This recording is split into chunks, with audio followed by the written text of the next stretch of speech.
एक बार भगवान श्री कृष्ण सो रहे थे और निद्रावस्था में उनके मुख से राधा जी का नाम निकला।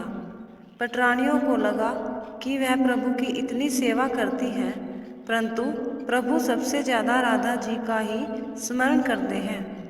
रुक्मिणी जी एवं अन्य रानियों ने रोहिणी जी से राधा रानी व श्री कृष्ण के प्रेम व वज्र लीलाओं का वर्णन करने की प्रार्थना की। माता ने कथा सुनने की हामी तो भर दी, लेकिन यह भी कहा कि श्री कृष्णा व बलराम को इसकी भनक न लगे। तय हुआ कि सभी रानियों को रोहिणी जी के एक गुप्त स्थान पर कथा सुनाएंगी, वहाँ कोई और न आए। इसके लिए सुभद्रा जी को पहरा देने के लिए मना लिया गया। सुभद्रा जी का आदेश हुआ कि स्वयं श्री कृष्णा या बलराम भी आए तो उन्हें भी अंदर न आने देना। माता ने कथा सुननी आरंभ की। सुभद्रा द्वार पर तैनात थी। थोड़ी देर में श्री कृष्ण एवं बलराम वहां आ पहुँचे। सुभद्रा ने अंदर जाने से उन्हें रोक लिया। इससे भगवान श्री कृष्ण को कुछ संदेह हुआ। फिर बाहर से वे अपने सूक्ष्म शक्ति द्वारा अंदर की माता द्वार वर्णित ब्रजलीलाओं को आनंद लेकर सुनने लगे। बलराम जी भी कथा का आनंद लेने लगे।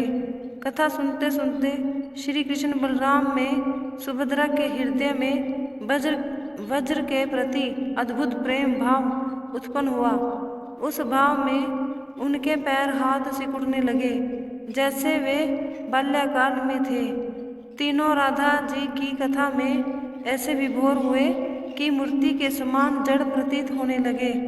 बड़े ध्यानपूर्वक देखने पर भी उनके हाथ पैर दिखाई नहीं देते थे। सुदर्शन ने भी द्रवित होकर लंबा रूप धारण कर लिया। इस समय देव मुनि नारद वहां आ पहुँचे। भगवान के इस रूप को देखकर आश्चर्यचकित रह गए और उन्हें निहारते रहे। कुछ समय बाद जब तंद्रा भंग हुई तो नारद जी ने प्रणाम करके भगवान श्री कृष्ण से कहा, हे प्रभु, मेरी इच्छा है कि मैंने आज जो रूप देखा है वह रूप आपके भक्त जनों को पृथ्वी लोक पर चिरकाल तक देखने को मिले। आप इस रूप में पृथ्वी पर वास करें। भगवान श्री कृष्ण नारद जी की इस बात से प्रसन्न हुए और उन्होंने कहा, ऐसा ही होगा।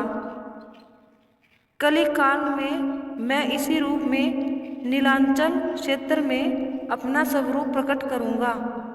कलयुग आगमन के उपरांत प्रभु की प्रेरणा से मालवराज इंद्रद्युम्न ने भगवान श्री कृष्ण, बलभद्र जी और बहन सुभद्रा जी की ऐसा ही प्रतिमा जगन्नाथ मंदिर में स्थापित कराई। राजा इंद्रद्युम्न श्रेष्ठ प्रजापालक राजा थे। प्रजा उन्हें प्रेम करती थी।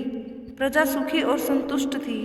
राजा के मन में इच्छा थी कि वह कुछ ऐसा करे जिससे सभी उन्हें स्मरण रखें। देव योग से इंद्रद्युम्न के मन में एक अज्ञात कामना प्रकट हुई कि वह ऐसा मंदिर का निर्माण कराए जैसा दुनिया में कहीं और ना हो।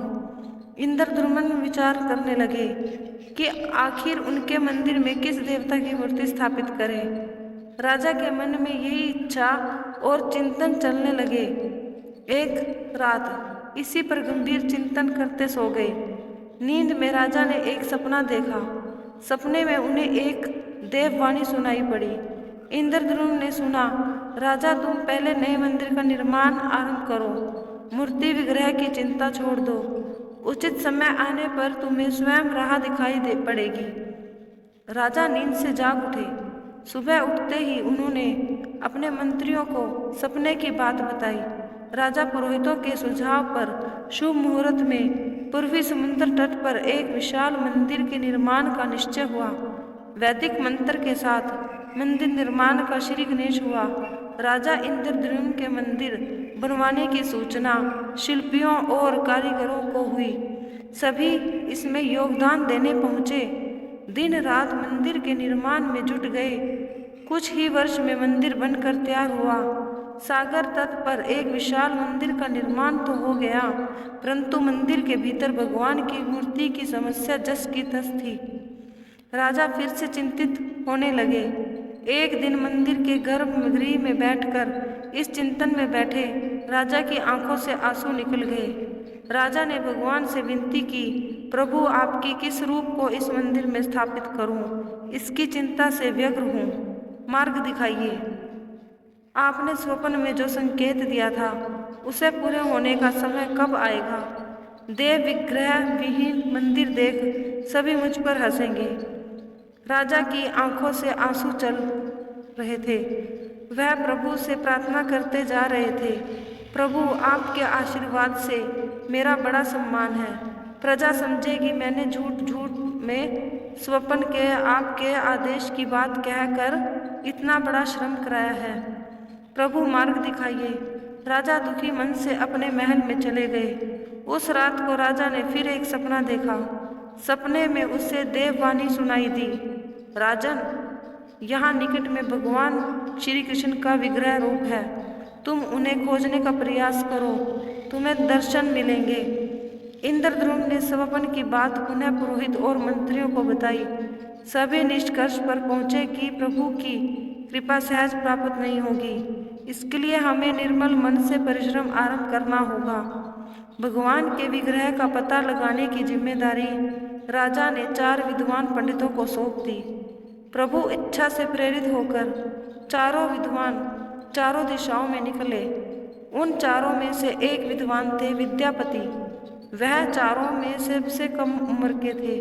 प्रभु के विग्रह की खोज के दौरान उनके साथ बहुत सी अलौकिक घटनाएं हुई।